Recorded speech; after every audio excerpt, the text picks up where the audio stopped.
World of Warcraft. Butters, you said you're on your computer all the time. Yeah, but I'm playing Hello Kitty Island Adventure. Butters, go buy World of Warcraft, install it on your computer, and join the online sensation before we all murder you. Oh, all right then.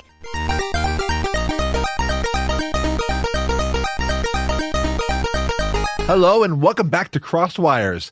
I am Jay, and today I am joined by my co-host who is again confirming that Squadcast is indeed Steam Deck certified. Hey James, how are you? I'm good. Yeah, this worked great on deck. Honestly, this is the second time we've done a session. The only challenge this time is that I do currently look like I'm recording from like one of those outdoor scenes in Total Recall. Like, get your butt to Mars. Yes. Okay, this webcam is junk. Seriously. It's a Logitech C 270, I think. I got it for free when I bought something else. I bought a capture card, but it didn't end up working.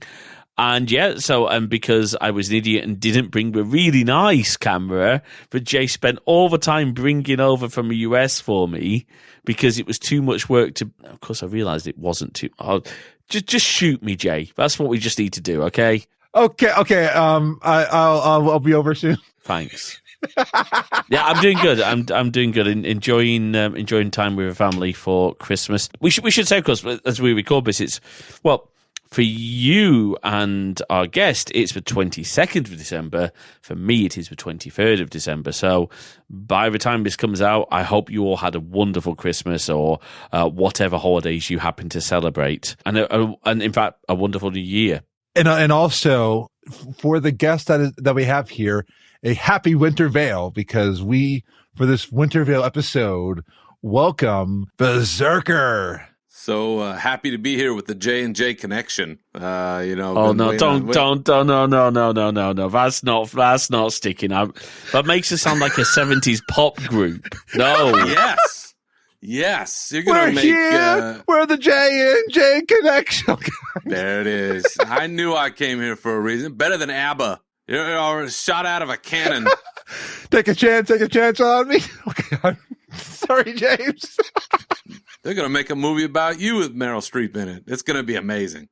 Oh, Meryl Streep is absolutely playing Jay. I love that. And for me, I don't know. Pierce Brosnan, come on. What are you doing? Pierce Brosnan?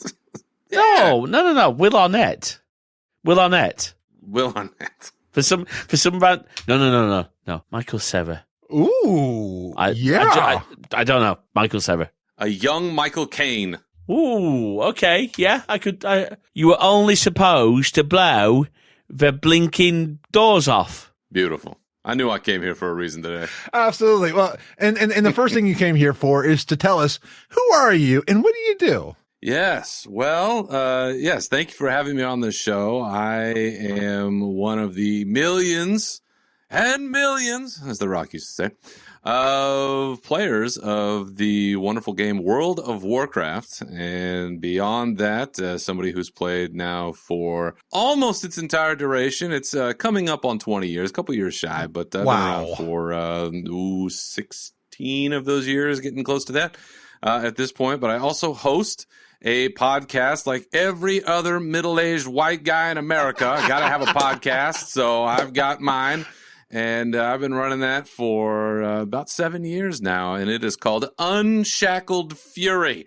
So it's told from the perspective of myself, sort of a battle-worn warrior, although it's not just about warrior stuff if you know the game. It's about kind of everything. Somebody once described the show back to me as a cross between like a news network and like Howard Stern, like a shock jock kind of thing. It's a little bit of everything.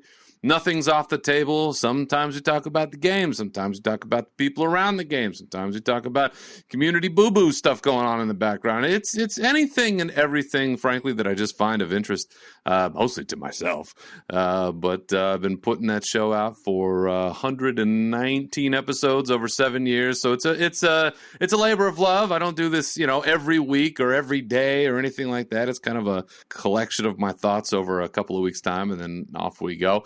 And I've been doing it ever since 2015. Yeah, and I'm finally, Jay, I think I'm finally starting to get somewhere. I got recently a chance to interview the game director himself, Ian Hazzakostas. Oh my gosh! I got to sit in on a group interview with him, and I got to ask him a couple of questions, including the question I've always wanted to ask him if I ever got the chance. So, yeah, very excited, and been having a great 2022, the real world aside, and spreading the love of World of Warcraft. And if no better time than now, because, baby, we are rolling high on a new expansion that I think people across the spectrum are loving, as they should, because Dragonflight is shaping up to be the best expansion of all time. And I say that as somebody who thinks Wrath of the Lich King is the best of all time. And nostalgically so, it'll probably always be my king. But it's a new era for Warcraft, and really happy to see so many people return, so many new faces coming on board. The game really is entering what we're calling sort of a third era, kind of a different philosophical look at the whole kit and caboodle that it involves. So I'm happy to be here and talk about that and anything else you got on deck. I'm just happy to see Jay. That's my big thing here. Jay and I have been friends for a number of years over many iterations of different shows and different eras, and always been there, and truly one of the finest people I've ever known. Has some of the best energy of anyone I've ever known. And I'll tell you what, the World of Warcraft community is the lesser for Jay's absence, but happy to see her out here spreading a good word and doing her thing, because she is truly one of the most phenomenal people I've ever met, one of the strongest people I've ever met. And so it's just a blast for me to be here and have a nice little chat. Thank you, Berserker. And how much of our podcast budget did you spend on that, Jay? Getting Berserker to speak about 3,000. Yeah. Okay, that's our budget gone for the year, Ben. Told you before. The check did clear. The check did clear before I got it. Yeah. Oh, yeah. And I made sure it was in Bitcoins, because I know Thank you. Yes, thank you. Yes, Bitcoin, of course. You know, that's how we roll now. That wonderfully stable currency. Yeah. Yes. The whole planning on my retirement is on. Well, now it's worth about $1, Berserker. I'm so sorry. Oh, well, guess I'm going to have to show up to work. And Berserker, it means a lot. Like, I've met you in World of Warcraft and through podcasting, and I've had you on my former podcast, and I have to say, I don't remember if I met you. No, I think we did not cross paths at BlizzCon 2019. No, that is the one of the few true laments. I've had a lot of fun times at the BlizzCons that I've been to, but you and I did not physically come face to face, unfortunately. No, Ali was surprised at how tall I was, because Ali was like, I was looking around for this, like seriously, was looking around for a short person. All of a sudden, I'm over here, and she's like, "Oh, hi!" At the time, Frasley, hi. Hello up there. So one thing that I wanted to kind of like real quickly go over is the term MMORPGs. Yes. So for those who don't know, massively multiplayer online role-playing game. And that can take a variety of forms. Mm-hmm. But one of the biggest aspects of it that makes it an interesting game is you are there playing this game, but at the same time, you have other people who are also playing the same game as you. So you may be like over in the fields of Elwyn Forest trying to take down the Defias Brotherhood, but all of a sudden, out of the corner, Berserker comes rushing through and takes the mob that you're going for. But this is back in Classic and stuff like that, because I know Berserker would always steal mobs in Classic. Oh, of course. Just the idea that you're playing this game that is not just a single player experience, but with other people, and then say, hey, you need to group up with this person for this quest. Then in that group, you may start a party, and you can probably guess I would be the jokester, I'd be the punster, and I'd be punning a lot in the group chat, but you start talking to people through it. If you get along with them, you can add them to your friends list. So that's kind of I would say the TLDR of MMORPGs, that it's a game with other players where you're not by yourself. And in a lot of regards, that can be amazing. Like World of Warcraft to me appealed because you log into this game and you can go anywhere with almost no load screens. And the only reason they have load screens are like different continents, but you can go almost anywhere. And I just love the idea of you're exploring this world, but then there are people out there who may be doing things. Someone may be out over here gathering herbs for alchemy. Someone may be over here getting meat from boars for cooking. You're doing all these things in this quest. I mean, when you need to group up with somebody, take on, say, that kobold at the end of the cave, you're like, okay, I'm going to group up with them. And then you may either continue questing. I quested with this dwarf down in Dunmoreau, and then they logged off and I never saw them again. But it was just cool to be doing that. And it's an experience that you don't get a lot. Like first person shooters, like kind of like Overwatch or Fortnite, while you may be with other people, the aim there is killing the other player in a lot of regards. But here, the aim is you're adventuring with them. There is player versus player combat sometimes, but a lot of it is you're talking with other people, or you may join up with a guild, or you may join a raid team. And that's just, I think, what makes them interesting. Am I missing anything, Berserker, or James, do you have any questions? I want to hear James's questions. Oh, okay. So I did say look, I know of World of Warcraft. I have seen people play it. I think I've seen Jay play it maybe once. At least once. You see, I do remember going to visit a friend once. And the entire time I was there, he was just playing World of Warcraft. And I'll be really honest, that kind of put me off the game a little bit because I'd made all this effort to go and see this friend. And there is a certain episode of South Park. Yes, which we watched recently again. That's what got me to play the game. Oh, okay. Wow. I didn't even know really that much about World of Warcraft, and it wasn't until the Make Love Not Warcraft episode that I told my wife, maybe I'll try this 10-day trial. She's like, didn't we just watch this episode? Wasn't that an entire warning not to do this? And I was like, he's fine. 10 days, no problem. And that was February of 2007. Wow. Okay. So, yeah. So that 10-day trial is going real long. So, I mean, one question I do have is, correct me if I'm wrong, so World of Warcraft, it is derived from the universe that Warcraft is in. Yes. And I have played Warcraft, I think, once. And this is by Blizzard, who are now, again, correct me if I'm wrong, part of Activision, which brings its own fun little challenges. I can hear the moaning.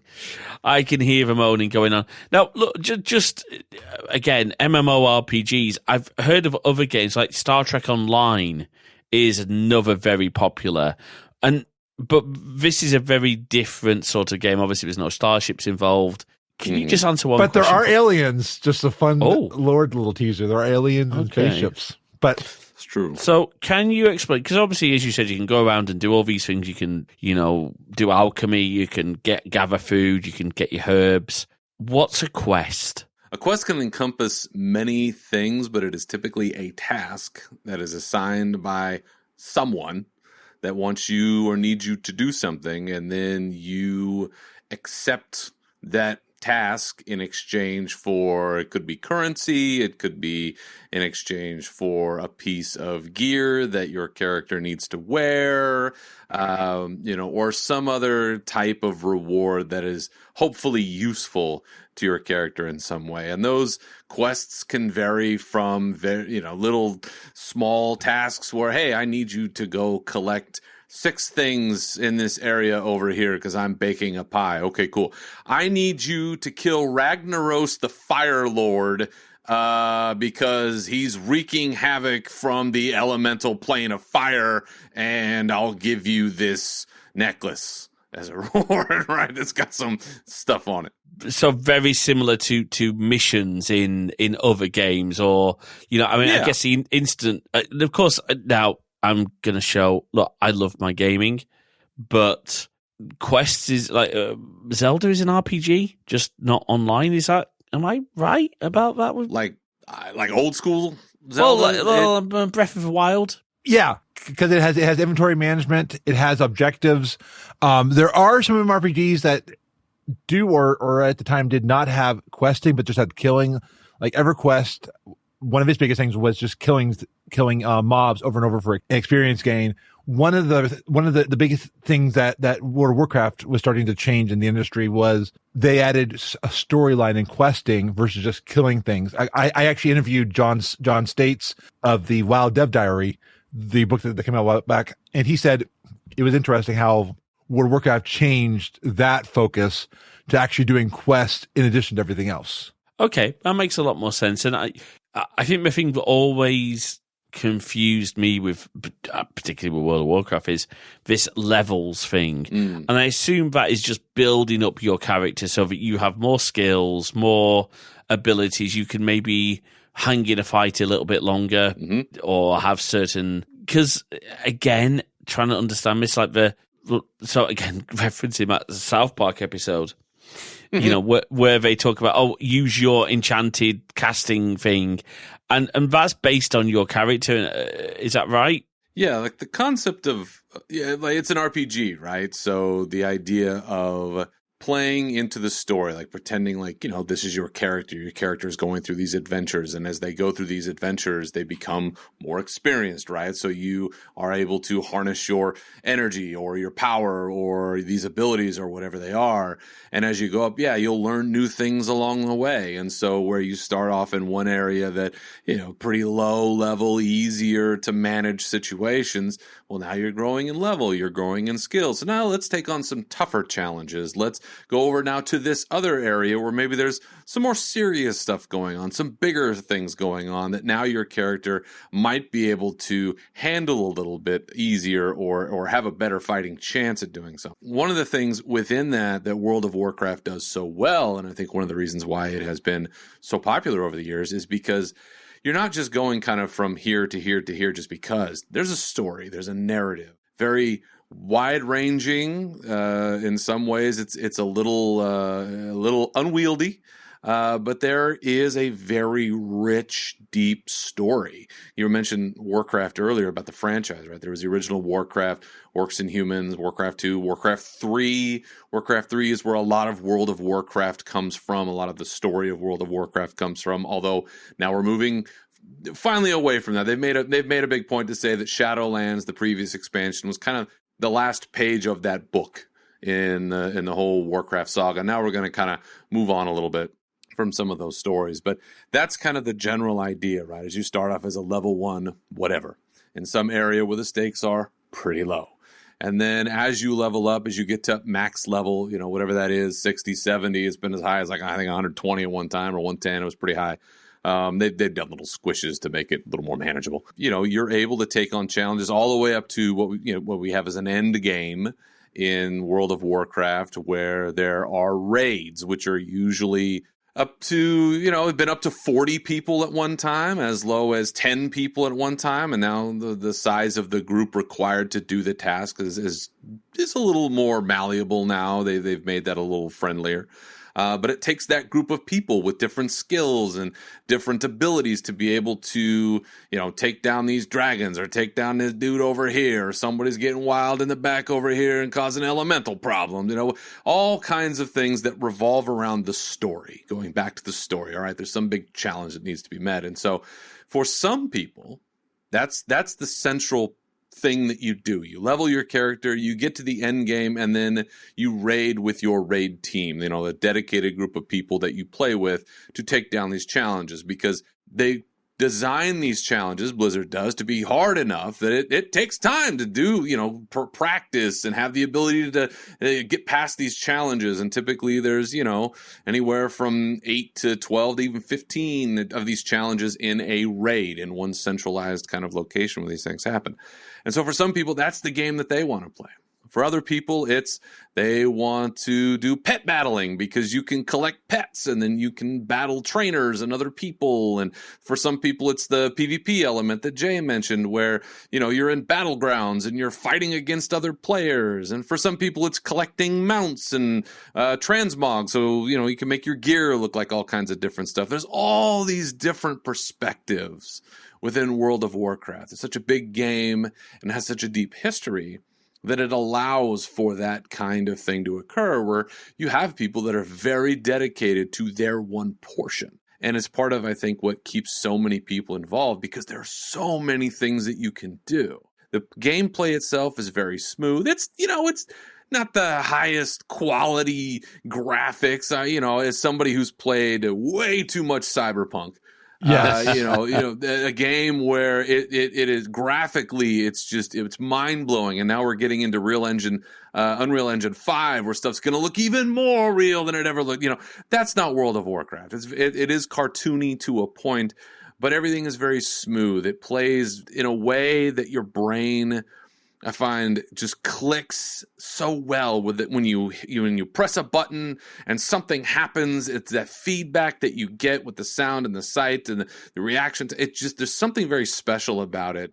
And then you go from like kind of one thing to the next thing to the next thing, and before you know it, it's been 6 months and no one's seen you, and you haven't taken a shower, and you're like, "Where have you been? What's going on?" "I've been playing World of Warcraft. It's this amazing game, and I can do all these things." So it is so huge in scope.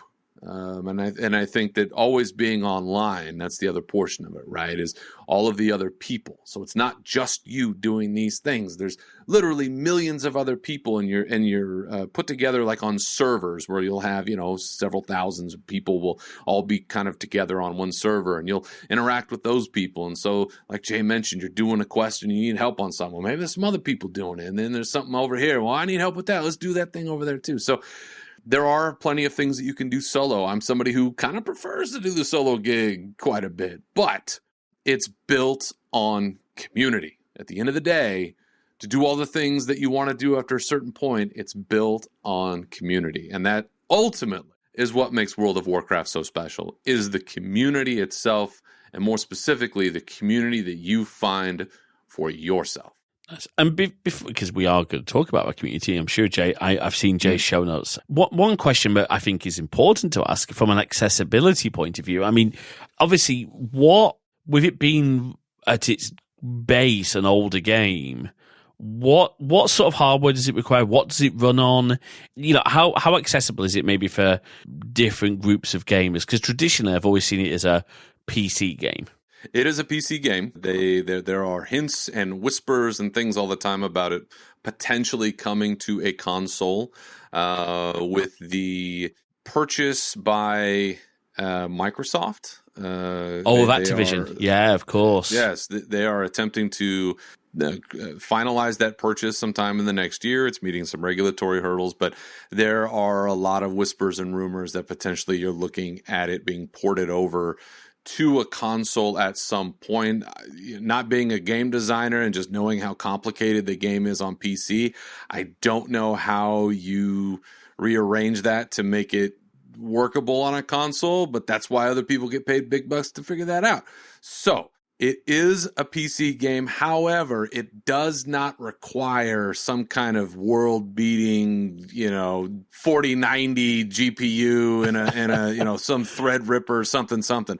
It's not like that. It is really a game that is designed to be as accessible as possible in the PC arena, where you can always turn down settings and do different things. But if you look at the minimum specs to play the game, it's not very high. And in fact, I have an older computer sitting right next to me that I have rigged up for my son to be able to play a few Blizzard games. And this computer, it's 12 years old at this point, and it'll run it just fine. Okay, that's good. And what about pricing? Because obviously with this being this isn't just a pay once game.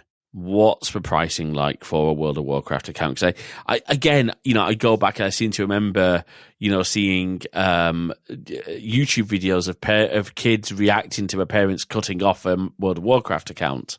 Yes. You're probably thinking of Outrage video. I can think of. It's the one who kept the kid who came in smashing up his room. Am I thinking of the right one? Yeah.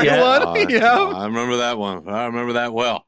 It is unique still in its ability to be able to pull in a subscription. So the base game, which is rolled into whatever typically the latest expansion is, you do have to purchase that. So like for myself, been around forever, I've had to pay for every expansion as it's come along. And those prices have varied over time. They add a lot of digital deluxe items, so extra in-game, little bits and bobs if you're into that kind of stuff. And, it'll range from anywhere from $50, $60, all the way up to like $100, depending on how much you're willing to pay. Plus a subscription for every month. And I believe it's about $15 a month right now, but there's also a 1 month, I think a 3 month, a 6 month, and right now they're doing a year subscription, and there is a certain amount of price break up to a point, depending on whether or not you want to do any of those bundles. So if you're in a position to be able to do that, it is pretty nice to be able to, save some money kind of in the long run. But there is a running cost to play World of Warcraft, which is often why you'll see kind of a boom and bust cycle in terms of the player base, where around an expansion, numbers will swell and things are going on. And then once, a certain segment of the player base has consumed the content that they want to see, they'll let the subscription lapse and they'll move on to whatever else they're doing. You'll see those numbers fall. But for that, I do believe that we get a well-funded and well-run game, which I appreciate. Thank you. Thank you, Bezerker. That's really helpful information to understand and put this into context, because, again, and in a way, I would say that from what I'm hearing, World of Warcraft, because it's endured so long, to be honest, I didn't even know until Jay said, hey, let's have Bezerker on the show to talk about World of Warcraft. Like, that game's still around? Like, the fact that it's endured and that it's been well funded, because that is possibly one of the problems with free to play or pay to play games, where unless people are buying them and paying for those items, they aren't getting funded, and at some point those servers get shut down. Yeah, like City of Heroes is a game that I to this day longingly miss, and like same with Star Wars Galaxies. Those are two games that are MMORPGs. No longer here. I mean, they're here in the emulation realm, and I may have to look into those because at least City of Heroes got the grace from the developers to continue it. But yeah, it's definitely one of the things that, like, you put all this time, because one thing about the World of Warcraft and a lot of games, and World of Warcraft has done a lot recently to lessen this, but they are a time sink and they are built to keep people playing, and that is one of the things that, like, you can buy a $60 game, play through it in like 10, 12, 15 hours or more, depending on how long it is. But World of Warcraft, you have to keep playing to progress. And there's an intentional, you're going to spend time with this. It's why sometimes people do leave, is that time grind. It can be quite a bit. That's true. One of the things that I want to talk about, I want to first start with some of the bad sides and then go into some of the really positives. I would say definitely one thing about World of Warcraft and MMORPGs is that addictive nature. I think a lot of us can talk about remember that person, and like even James mentioned his friend who just played World of Warcraft the entire time. And I'll admit, I've been that friend who a friend comes over and I was just playing. So I've been that friend too.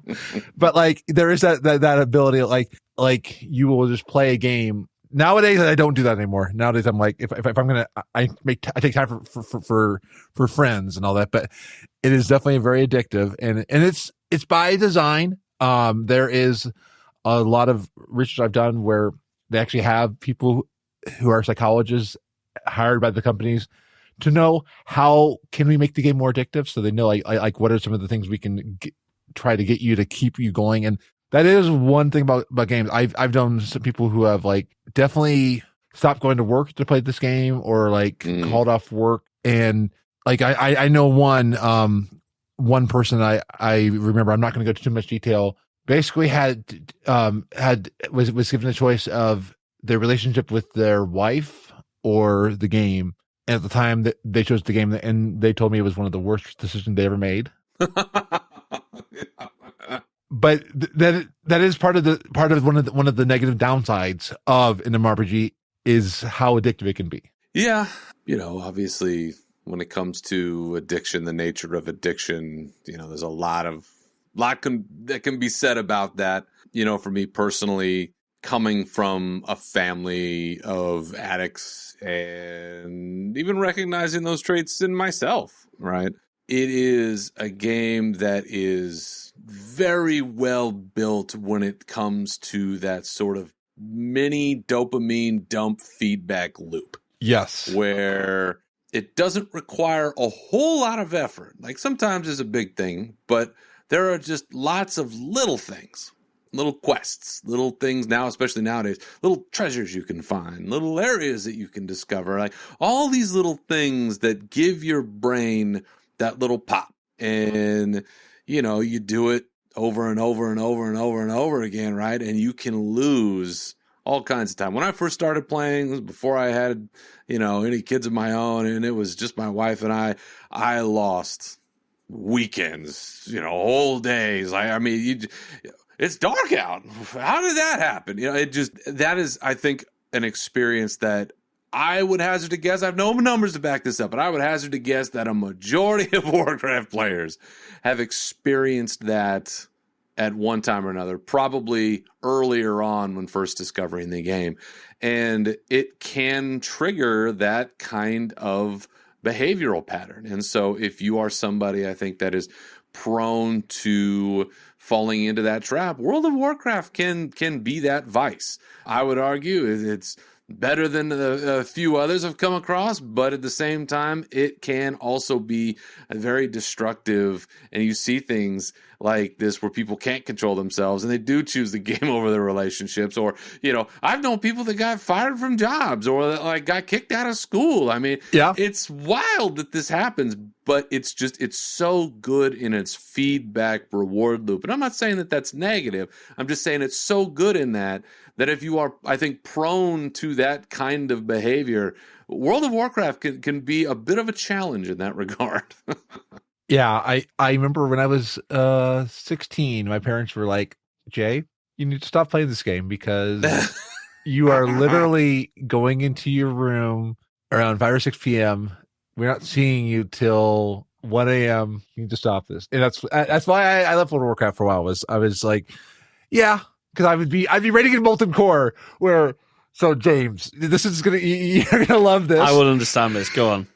I was raiding in a 40-person group against Ragnaros, and literally the only thing I had to do was I had to heal 5 people. That was my entire job the entire night, was these 5 people in this one raid party. I had to raid them. And you're doing that for hours and hours and hours and hours as they're just unloading all of the spells into the main boss. And obviously they've modified where they've added more diversity to the mechanics from that, because they're no longer just, I would say, sponges for damage.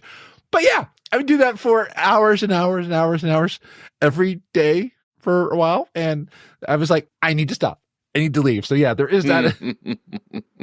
But I mean, let's be very honest. That's not unique to World of Warcraft. It's not unique to MMORPGs. No. I know, you know, in this modern age, games like Fortnite, games like even Minecraft. I mean, me and Jay are huge Minecraft fans. Mm-hmm. But Minecraft can be just one more block, one more layer, one more mining trip. Yes. Yep. You know, Yes. I will admit there's been times where I was meant to be chatting with Jay, you know, to catch up on stuff, and I've been playing Hard Space Shipbreaker. And Jay Not that I didn't knows. open up Steam chat to see that you were playing the game. She's like, you're playing Shipbreaker. I'm like, yeah. Busted. I mean, and it is, look, game addiction is, you know, so at the point of recording this episode, the episode that's just gone out on Monday of this week was our chat with Andrew Keats, the theatre director, and wonderful chap, and huge Star Trek nerd. But one of the things he talked about is social media addiction. And I think there is an element where I mean, I might be wrong, but I think game addiction does actually get some recognition as a genuine thing. There are, I don't want to say treatments, because I'm not sure whether or not there is help available for gaming addiction, I think, more so than, say, social media. You know what? No, there is even social media addiction help now. But it's not unique to it. But I think when you've got a game as immense and world building as World of Warcraft, I think it makes sense. I mean, look, you know, that whole South Park episode, as much as we joke about it, definitely did a good job of highlighting the potential issues. You're not going to turn into those overstated caricatures of a World of Warcraft player that we saw the boys turn into. And I can't do a good Cartman, so I'm not going to. Mom, bathroom! Oh, my little sweetie.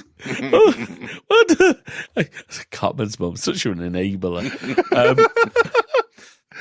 That's my boy. Sword of unbeatable power, or whatever. Jay, your impersonations of cartoon characters are not they're not very good, are they, Louis? Lewis. No, It's just See, as mine good as my aren't either. singing. Not that good. All right. So, Jay, I think you. Gosh, look, I'm just sat here amazed at this. I Totally love this. derailed the show. Oh yeah, no, I Totally love this. derailed. I love this one. Getting into this deep discussion of games and picking and cultures around games. I have one question, which I know Jay is in the show notes. We talked about negatives, but there are some positive things. And from a tech standpoint, games like World of Warcraft, I think it's fair to say probably it really pushed forward what we would consider VoIP and team chat technologies. Oh, yeah. Tell me a little bit about how that whole communication element played into it. Because it wasn't just text speech. I remember TeamSpeak, Cartman, AFK. What? Oh, no. I just thought to get the Cartman. So yeah, there was definitely the, when people started getting into raids and dungeons, they realized that they needed the ability to communicate without having to take time to type. So you're typing and you're doing all these spells and macros and attacks and formations.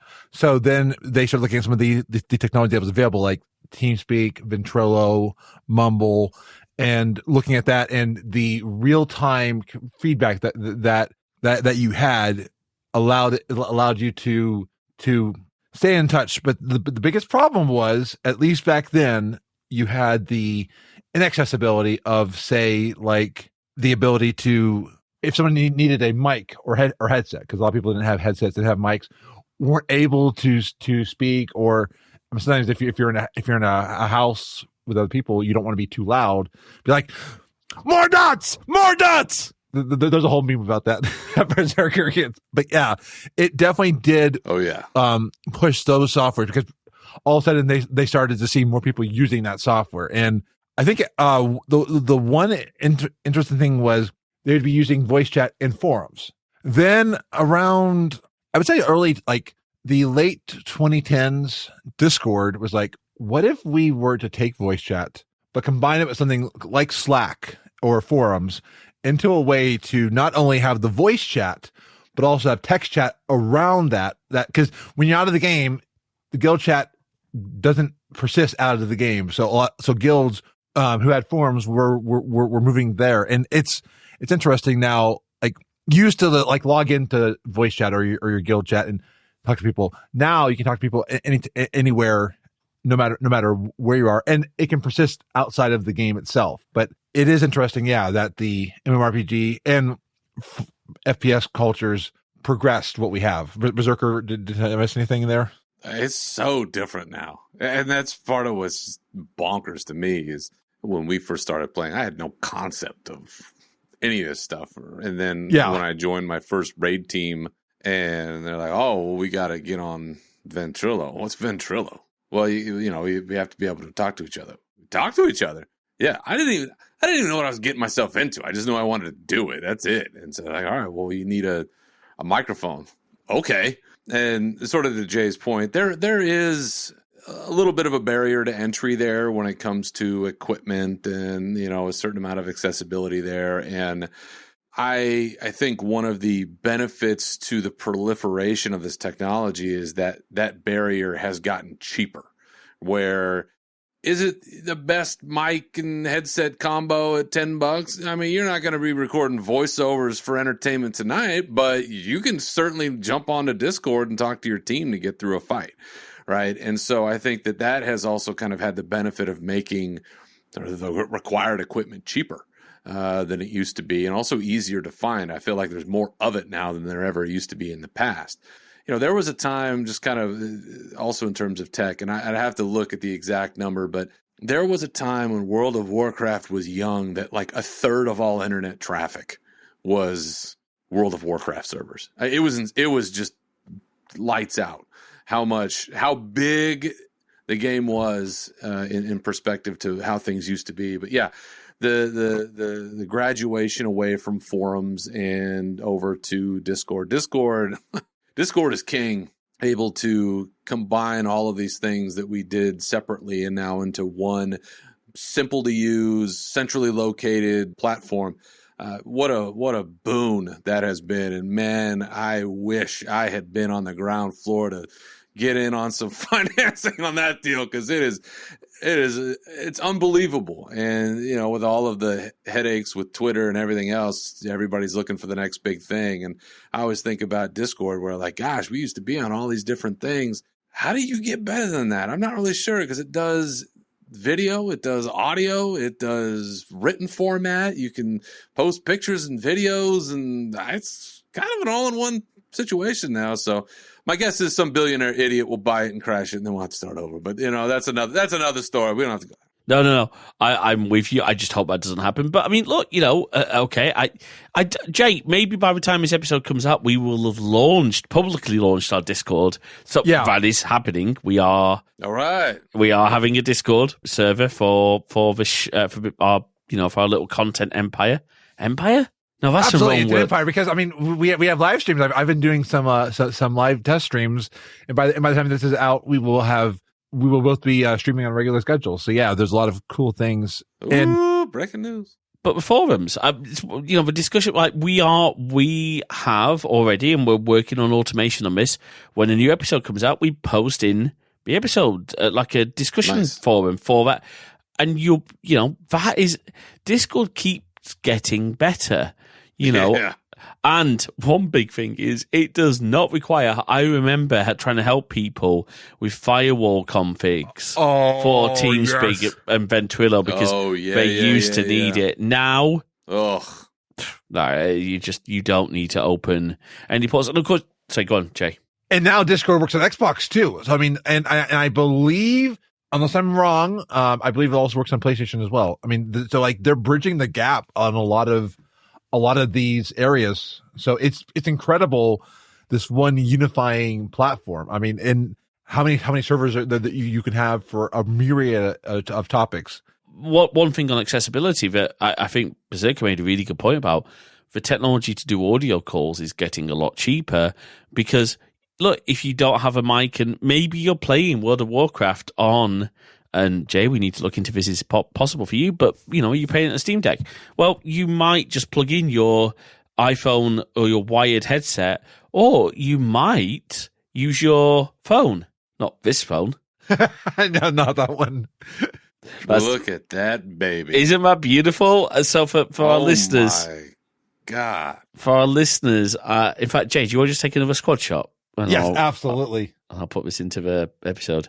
Because I think this is probably a current phone around the time of World of Warcraft. Yes.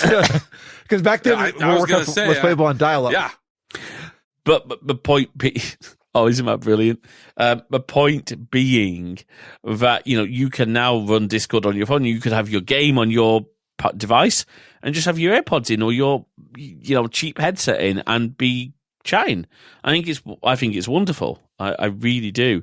So go on, Jay. You were going to. I do apologize. I've derailed your show notes a little bit. Oh no, you're all good. And in fact, I've got a good segue. So do trust me on this one. I know. I want to also mention that there has been a change. There's actually a guild. I think it's called Dauntless, if I'm remembering right. Actually, is a guild of deaf individuals who have all were able to do amazing raids without voice chat, and they were able to do. Oh, that's awesome! Doing like they had technology and things to be able to make it work. And there are like raid markers, but they used a bunch of things. They were all coordinating this huge raid. I do want to also use voice chat to bring up the toxic side. One aspect that a lot of people may not think about is, as a trans woman, if I speak up in voice chat, because my voice is not what some people would consider feminine, it would be I may get misgendered or I may get made fun of. I've also heard of a lot of women who get harassed, or I there are a lot of people who don't want to go on voice chat, and there's a lot of regards where voice chat being required for things, in my opinion, is a bad design. That you shouldn't have to use voice chat, but sometimes you do, and I think that goes into part of the toxic community that you can find in any game. But like World of Warcraft, one of the big things whenever we get a new player, we're always like, turn off general chat or turn off trade chat, because toxic cesspools. And for some reason, the studios refuse to moderate those channels. And that bugs me, because like even on social media during my tenure doing a podcast for World of Warcraft and doing streams and stuff like that, I got my fair share of people that attacked me simply for being a trans woman. And I make onto 4chan quite often because I was a World of Warcraft player, and I still every once in a while will get like the email that someone has referenced me again, and there's a picture of me that they always, and there is that toxic nature that you can find out there, and it's you can find some of the best of humanity, but you can also find some of the worst of humanity in the game, and I think that has a Berserker. You definitely have done like. On Unshackled Fury, talked a lot about sometimes the bad reaction, or the people that will attack the devs, or the people that will do these things. Mm-hmm. What can you add to this? Yeah, guess I'll touch on a couple of points. It's probably a good thing I can't use my usual blue language, which, by the way, if you ever check out Unshackled Fury, it is an uncensored show, so my language here is definitely moderated to a certain degree, and I do. It's probably a good thing, because, I have seen plenty of things out there that I'm certainly not proud of when it comes to the World of Warcraft community. I have, and I'm not saying this to pat myself on the back, but I have found myself in positions of defending Jay or defending others because, I have to learn too, right? Like the upbringing that I had, I'm a, middle-class straight white guy, there is a certain amount of mentality and privilege that comes with that. And I think as, the world expands and changes and grows, like you got to try to move with that too. And, Jay has been somebody who's taught me quite a lot, which I really appreciate. And I feel part of the need, my responsibility is to pass on what you have learned, right? That is very much, a charge that I feel. And so I have found myself in, conversations that I wish I hadn't had to have, but we did, because there is an element of, when I worked at another job dealing on the phone with people, telephone tough guys, and now it's keyboard warriors or whatever you want to call it. It's that veil of anonymity that people feel, the security blanket, and the ability to act in a way that I guarantee you that 99 out of 100 people would never say to your face because they're cowards, right? Certainly not going to say it to me, because I guarantee you most people see me in person, they go, oh, never mind, I'm not going to say that, and, same with Jay. I think even just by height alone would be intimidating. You know what? I did not say that thing. I'm going to rethink my ways, and I'm going to dedicate myself to a new cause, right? There are those elements out there, and it is really unfortunate, and it I think behooves those of us that see that to try to do better and to push back against that. And whether that's, throwing those people out of your guild or off your raid team or booting them out of dungeon runs or whatever it is, which is hard, because when you are in those groups, you often find toxic people that, again, feel the need to act a fool because they think they can, because nobody knows who they are. And so when you feel like there's no consequences, you really show people who you are. And a lot of times it's unfortunately people are trash, and there's nothing you can do about that other than keep them out of the community that's closer to you, and try to call them out and to try to shine light in that darkness. It's something I've tried to do on my podcast. For whatever reach it has some kind of reach. And so I've tried to tell people, like, listen, you got to act right. If you're upset about something, there's a right way to handle that, and there's a wrong way to handle that. You're attacking somebody because of the way that they look. You probably want to rethink that one. Listen, I'm guilty of it all the time. And, I got to think about it too. Like, was that the smartest, nicest thing? No, it probably wasn't. I have a dark soul. It's a black heart. But, I got to find ways to grow and get light in there, just like the Grinch did. It's the holiday season. Got to throw that in there. As for the moderation, I think, to be fair, this is devil's advocate time here. I think it is incredibly difficult to physically monitor millions of communications with, the staff that they have. I mean, in order to actually appropriately moderate all the chat, all the messages, all the stuff, they would need to hire an army of tech support to do that. And I just don't think that they will ever make that a priority, because it's money they can spend elsewhere or keep for themselves, because I better watch my language, because they're people who just don't value those things. And so you end up with, sometimes it's automation, right? They try to automate these things, and it's a bit of hit or miss, but it is definitely something that they could do better on, because even myself, again, somebody who has the least to fear in all of these situations, Overwatch is a great example. Never have voice on. I hardly ever play it. There's a lot of these kinds of situations I avoid because I don't want to have to deal with the people.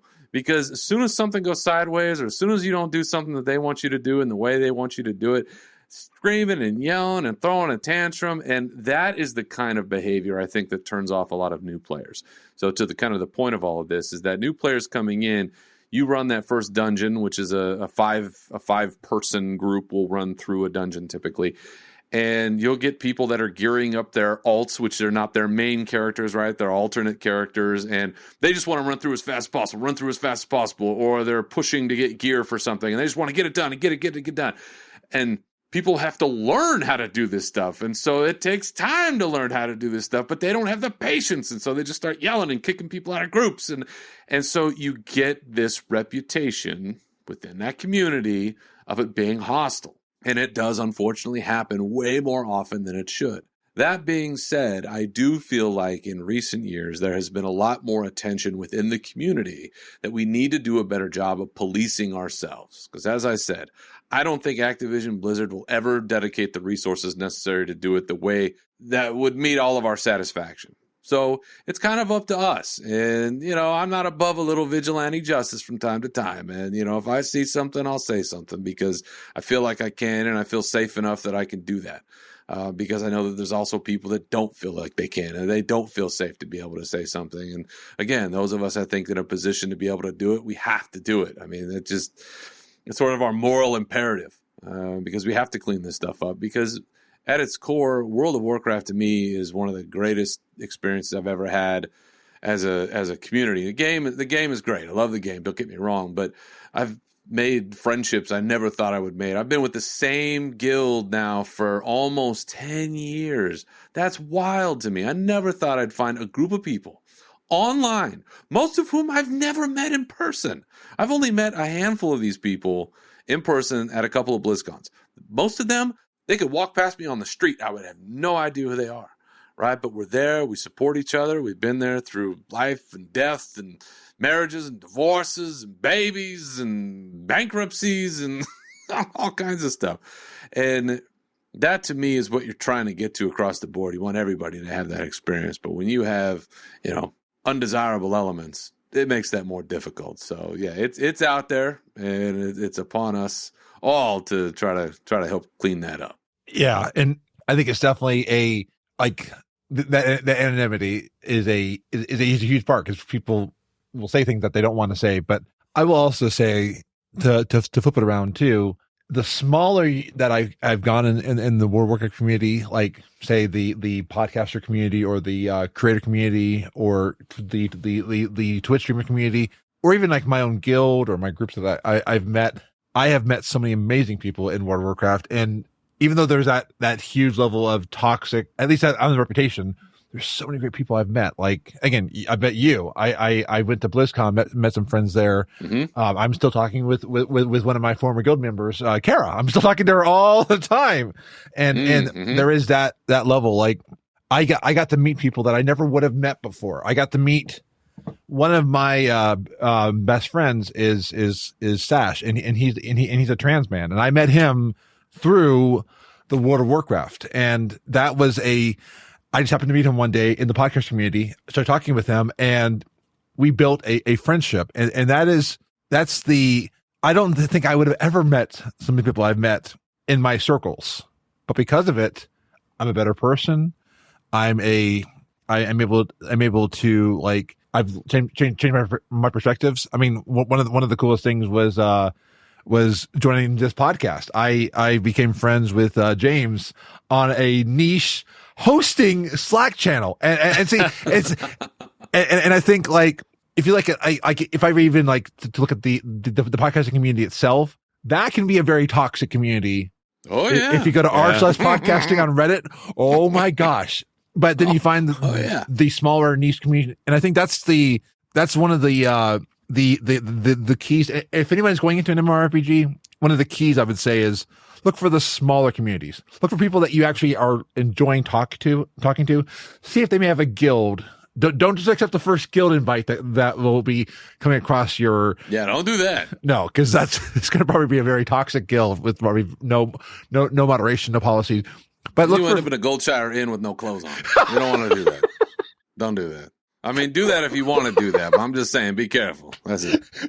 James, there's a whole thing you will never understand about Goldshire. Moonguard, baby. That's where the action's at. But, that's the After Dark show. We'll say that. I'm worried. I will explain to you some of the stuff I saw in Goldshire. Anyway, but please do. One day. But like, that's where, like, again, I was just somebody that was logging into World of Warcraft from someplace in Ohio, and I got to meet so many amazing friends. And I actually got the opportunity to go to BlizzCon 2019 and see people in real life. But it was just, that was the cool aspect of World of Warcraft. The fact that I met friend Bezerker. I'm still talking to you now, and we met. Yeah. We didn't actually meet in game. We met in the community around the game. Though I think we are in the same. We were in the same guild at one point. But yeah, we were. Yeah. I met you through that, and I think. Mm-hmm. That's the one of the coolest things I will ever take away from it is people that you log into every day. Like I would log into a game, into World of Warcraft, talk to Gil, be like, "Hey, how's everyone doing?" And you would like talk back, and then I would like do puns and all that, and then I would get ignored by some people who didn't want puns because they would have me to their block list. Wait, there's an option to ignore your puns? Yes. Oh, you also get to ignore everything else about me, but yeah, you can. Is that what's going to get you to play? My goodness, boy, that was a weird hook. No. All right. Oh no, hey, James, I need help with this kobold. James. There it is. Oh, gosh. Jay's right though, and I do want to kind of just put a finer point on one thing she said is that above all else, and I put this top 5 experiences in my life. Is going to the first BlizzCon that I ever went to. I went to another one after that, and it was great. Don't get me wrong. But all of the BS aside, the community feeling that I felt at a BlizzCon with everybody, with tens of thousands of people, 20,000 people there, it is unlike any feeling or emotion or vibe I have ever felt anywhere else in my whole life, and it was nothing but awesome.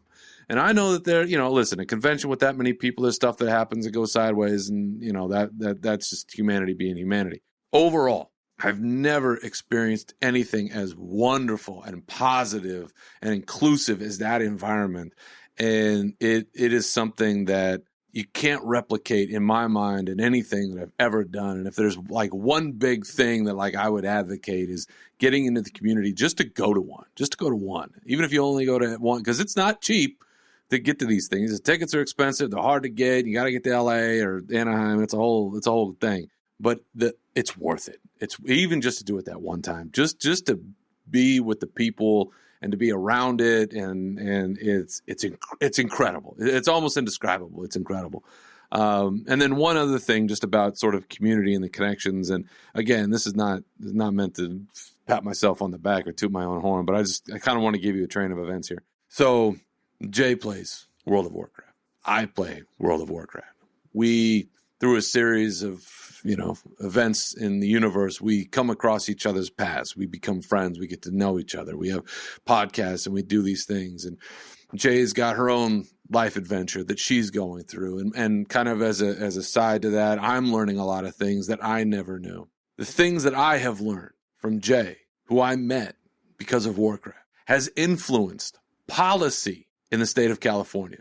I have the ability through my job to have a hand in a few things. Not a lot, but a few. And I have been part of discussions that have helped shape the policy in the state of California. And the things that I have said has been a direct result of the conversations that I have had with Jay and the things that Jay has taught me. So it's great to talk about community, and it's great to do all these other things that we do for the sake of like a game. But there have been times when there have been real positive differences in the world because of these relationships and how they came about through World of Warcraft. And it's just one small example of literally millions of others that are out there in the world. But it's one of the things that makes it so special is all of the other things that happen because of the connections that we make in this game. I can see Jay obviously Jay's very emotional about this, which is awesome. And I think it's one of the things that really stands out to me is that if community is done right in a game and you have that genuine love and support for another, then you can affect real life things. You can make sure each other's okay. I know there have been times where I've had a really rough day and I've reached out to Discord communities, even just for a bit of a chat, and people have lifted my spirits. There's times where the squad pod, the Squadcast community have done that. And I'm so grateful for that side of, communities. And it's great to rally around that in a game. And look, I am sure that lots of content creators got their start in World of Warcraft. Jay, a lot of your podcasting was because of that. Yeah. And now you are co-hosting and, producing our streams on we'll see about relatively successful, but I'd like to think a decent podcast. With decent values and great guests, of course. Oh yeah, well, yeah. Trying to hold up my head. And I want to mention I've not met so many people who have met their partners through World of Warcraft, and that's pretty incredible. Yes. One of my one of the ones I can mention is Generic Live. They're an amazing streamer couple, and what's cool? Oh yeah, they met in World of Warcraft, not realizing that they only lived right down the street from each other. Wow, in Texas. Yeah, it was one of those they just started playing together, and then they got married after that. But it was it's cool. Some of those relationships that meet in Berserker, it means a lot. That I've been able to have some impact just from gaming, and I will say because of some of my podcasting and some of my streams, I don't want to go into too much detail, but I have saved lives from some of the people I've talked with, and I just want to say that I've always tried to I've always tried to look into small communities and things. I've always tried to look at, even if I can't affect the bigger community, how can I affect my community? How can I, as a streamer, I always was I want my community to be good. I want my community to be positive, not toxic positive, but I want to be doing good, having real conversations if we need to, but standing up for the right things. And I think it's made me more confident. If you had seen me before I started doing some of the podcasting, I was very shy. I was not so outspoken, not so extroverted. So I'm a different person than I was even before. And two last things before we wrap it up. I wanted to say there are so many community events, so many charity events.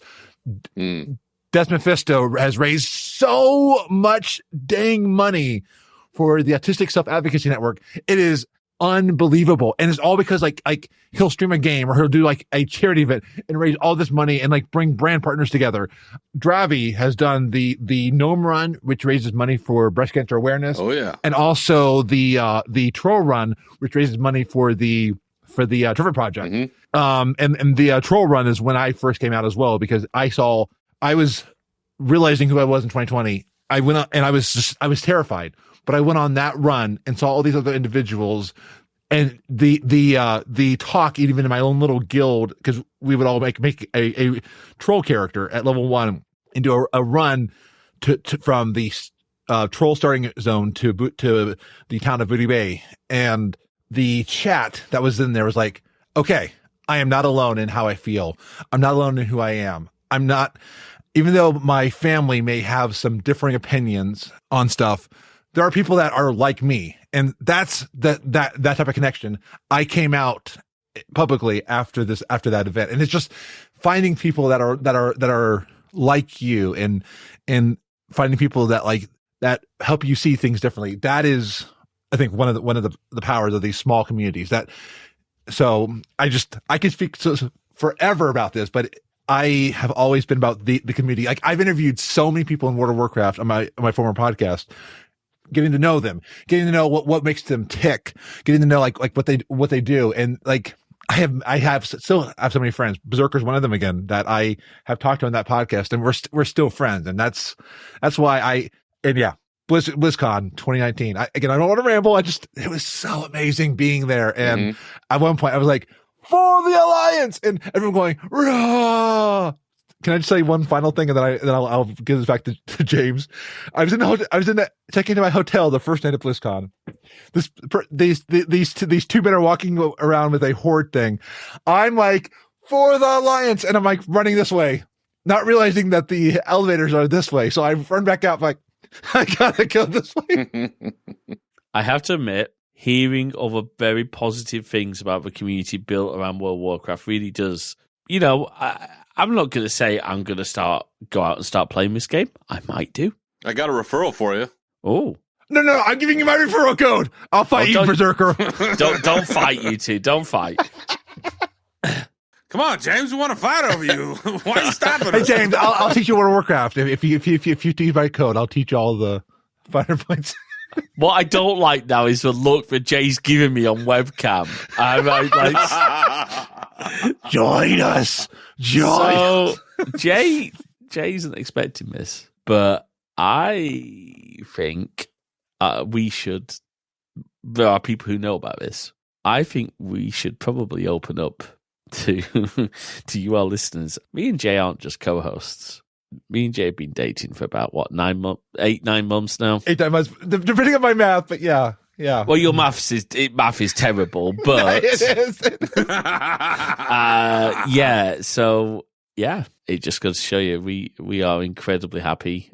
Yeah, and we get along so well. Even if I annoy you sometimes. Oh, you do, and I'm sure I annoy you as well. Maybe. Well, and you know. If you don't mind, I'm gonna bogart this deal here. I just want to say, as somebody who's been a friend of Jay's for a number of years, I have not seen her this happy in a long time.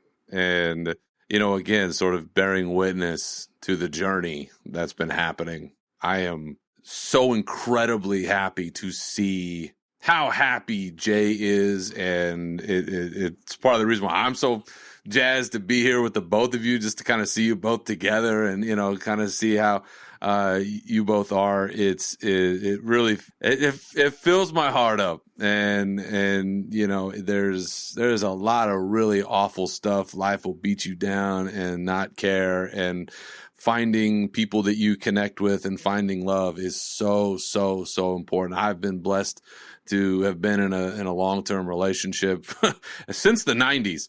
I've married my high school sweetheart, and you know, I've been very lucky in that regard, and I know how lucky I am every day when I go to bed and I have that love in my heart, and I know that's returned. And to see that for Jay has been heartwarming. So I just want to say thank you to James for being there and for helping my girl out, and for being, you know, support, and to return her love, because if anybody out there deserves it, it's her. 100%. It's really great. And thank you for letting me watch this unfold. I really appreciate that. So now that I've done stealing the thunder here, I'm going to turn this over to Jay. And I just want to say, listeners, it's true. And like, James is my best friend, and I met him on a Slack channel for a podcast host, which one of the podcasts on that I was doing on that host was a World of Warcraft podcast, believe it or not. So, and I started to get to know James, and it's that community that you never know who you're going to meet. You never know like that bond you're going to build. And then one day you're like, wait a second. I really, really love this person, not just as a friend, and then you fly out scarily enough to England. And you're like, what the heck am I doing by myself flying up to England? I will say I was not prepared for how tall Jay actually is. Nobody is. I'm not even prepared. I know. I'm only 5'8". Jay's a lot taller than me. We definitely got some interesting looks on trains. We might, and I think it might have been a Conservative MP. We think we know who it was. Yeah. Oh yes, because I remember we were cuddling watching Friends on the train, and the couple was just staring at us. We got death stares. We got absolute death stares. So look, they're just jealous because you got somebody who can get the jars off the top shelf. I mean, that's what it is. It is very handy. It's like, hey Jay, can you reach that cup? Yep. See, I haven't used that cup in 6 months because I can't get to it. I forgot it was even up there. It is brilliant. And look, we've made this really clear on our show. We want to hear from all of you, but just want to be really clear. There's no room for hate in our comments or in our emails. You have a problem with our relationship, you can do one. Quite frankly, I really don't care. You send us hate mail, it will get deleted. We're not entertaining that. We're really happy. This podcast, these streams, Crosswires is awesome. I'm really, really proud of the work we are doing. I'm so proud to have Jay as my co-host and my partner. So, and whatever consequences of making this announcement on my podcast I will deal with. And I just want to say thank you again, James, for bringing me on the show. And like I love that I get to podcast with you and talk with great guests and again spend the rest of our life with you. It's amazing. And we get to stream, and now that you got rid of the XLR, you won't have to hear me doing my auto-tune singing that I did. You remember I am those? So glad about that. Look, if I could do nothing else in Jay's life, it's bring her decent audio and video gear and, all of this stuff. Anyway. Oh, no, sorry, I didn't mean to cut you off. No, it's fine. I'm just thinking if there's anything we need to do. I think we covered a lot of it. So Berserker. Yes. So after James made me cry over all this stuff, he's so sweet. After all that, I just want to say, Berserker, thank you for coming on again. Thank you for helping talk about this. I wanted to talk about the good and the bad of World of Warcraft, because I feel we've not done justice if I just talked about all the good. But I wanted to again show you are a friendship that has been because of a game. When I resubscribed to World of Warcraft for $15 a month, I did not realize all the people I would meet. I actually have a member of my former podcast community, of my former podcast fan base, who has me with my signature right next to Ian Hazzikostas. And I'm like, I think Ian Hazzikostas has more professional qualities than I do. I'm just a podcaster.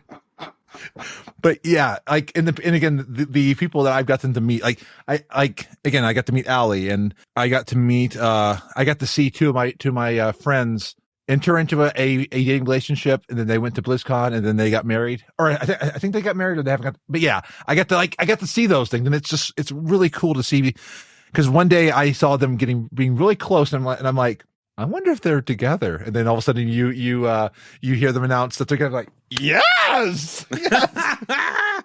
So, but before we go, can you tell us where people can find you across the interwebs? Sure. Before I do that, I just want to say how much I'm honored to be here, especially when y'all are announcing to your listeners the state of your relationship. And thank you for trusting that I would be somebody you could bring on for that, because you're right. There's enough hate in this world. And frankly, if anybody has a problem with anything that was said here today, you can come to me and I'll deal with it. have fun with that. But happy for you both. Thank you so much for having me. It's we could have made this a 5-hour episode if we wanted to. I almost did, and I know James was like, no. So I know James got to go to bed. It's like 4 a.m. over there. Sometimes it's only 1:30 a.m. It's it's so late over there. So I need to be respectful here. But yes, if you are interested in checking out anything that I am doing, you listen to this here, and you're like, I wonder what this Berserker guy is all about. You can check me out on Twitter. I'm still there at Berserker Rage, BERZERKERRAGE. There's no space, just 2 words, Berserker Rage, at Berserker Rage. The podcast that I host is called Unshackled Fury. You can find that anywhere you get your podcasts. It's all over the place on Twitter at Unshackled_Fury. And like I said, it is an adult-rated show. The warning's right up front, so there should be no surprises. But try to talk about anything and everything around the community and the game and gaming, and it's kind of all over the place. It's just sort of, a running dialogue of what goes on in my brain, which is a little scary at times, but, it is what it is. And some people seem to enjoy it because I still have at least 3 or 4 listeners. So we're going to keep it going as long as they're there. I will say, as somebody who's not playing World of Warcraft, it's still one of my favorite podcasts. And like your production quality is top notch. And thank you. I would definitely, I highly recommend Unshackled Fury. Like, again, know that, like, don't listen with like without knowing that there is like cursing and all that, but you will laugh your butt off. You're just gonna have a great time, and I think it is a positive force in the Blizzard community, and it's one of the podcasts that I truly think the Blizzard community needs. So, Berserk, I want to thank you for what you've done, because again, you've been there for me so many times, and your podcast is there for so many people that like it's awesome. So check it out. And even if you're not a World of Warcraft player, you're going to love it. Thank you. That means a lot. And, at the end of the day, I think even as somebody myself who is often kind of a lone wolf McQuaid, you can find your community out there. You are not alone. There's a lot of darkness in this world right now, and it is very easy to be consumed by it and to think that you are alone, that the things that you wrestle with, the challenges that you face, that you are in it by yourself. I'm here to tell you, you are not. There are people out there for you. There are resources out for you if it gets to that point, but there are communities out there that can pick you up on your worst days, like you said, and get you through those moments, to get you through that next day, because there always is another day. There always is another day. There's always another sunrise, right? No matter what happens, but you can find the community that'll sort of grease the path, make it easier to get there. And it's one of the great things about World of Warcraft is there is a community out there for you, whoever you are, and we welcome you. Unless you're a dirtbag and you're trash, then you can go, I don't know, play Fortnite or something. But don't come here. Don't come here, because we'll throw you out. But thank you for having me. As long as you're not ganking newbies in Stranglethorn Vale. That's right. How dare you? That's where you can find me. Welcome aboard. Love to have it. And, listen, shameless plug time. If you do check out Unshackled Fury and you find it is of any value whatsoever, feel free to throw a brother a 5-star rating, because, listen, Apple doesn't care what I do, but they care what you do. So, and do the same for this show. Come on now.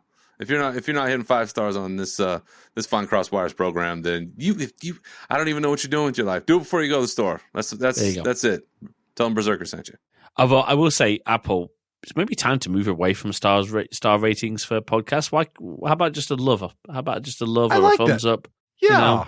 Should have emoji reactions. What is the difference between a 4.5 and a 4.7? I don't know. Well, the difference is like for the 4.4, they are only delivering you continental breakfast. The 4.7 is they're delivering you breakfast, lunch, and dinner. Which one has the good sausages? That's the one I care about. That's for 4.77777777. Ooh, yeah. Okay, I got a goal now. There you go. And you heard it here first, folks. If you give Unshackled Fury a 4.8 or above, Berserker will come directly to your house and give you a full breakfast platter.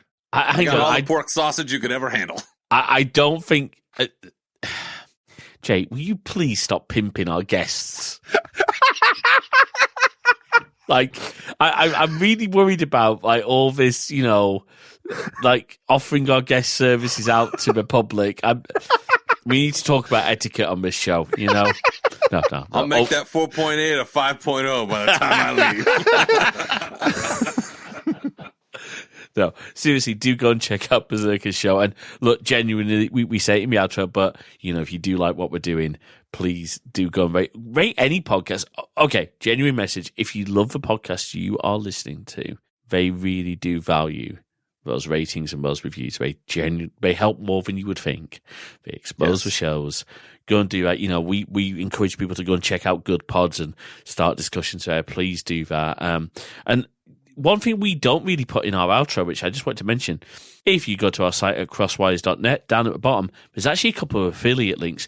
If you need backup from Backblaze, if you need hosting by DigitalOcean, or if you want to start your own podcast and you want to record it in the most amazing quality in the easiest way with Squadcast, go and check those affiliates. They do help us out, and we'll have more ways that you can support us soon.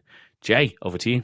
And I think with that, Bezerker, can you do your podcast intro in the cleanest way possible? My intro or my outro? Or your outro? Yeah, can you do your outro? Oh, okay.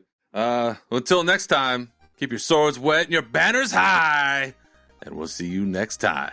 Farewell. Thanks for listening to this episode of Crosswires. We hope you've enjoyed our discussion, and we'd love to hear your thoughts. So please drop us a note over to podcast@crosswires.net. You can also drop us a comment on the post, or if you're a Good Pod user, why not start a discussion there too? You can also join our new Discord server at crosswires.net/Discord. We've got forum channels for each episode, and we'd love you to join the discussion there. You can also follow us on Mastodon at crosswires at masthead.social. And of course, you can find the show in all the good podcast apps, and all the really bad ones too. If you'd like to check out more of our content, head on over to crossedwires.net/YouTube for all our videos, and keep an eye on our Twitch channel at crossedwires.net/live for our upcoming streams. If you like what you heard, please do drop a review in your podcast directory of choice. It really does help spread the word about the show. And of course, if you can spare even the smallest amount of financial support, we'd be incredibly grateful. You can support us at ko-fi.com/crosswires. That is ko-fi.com/crosswires. Until next time, thanks for listening.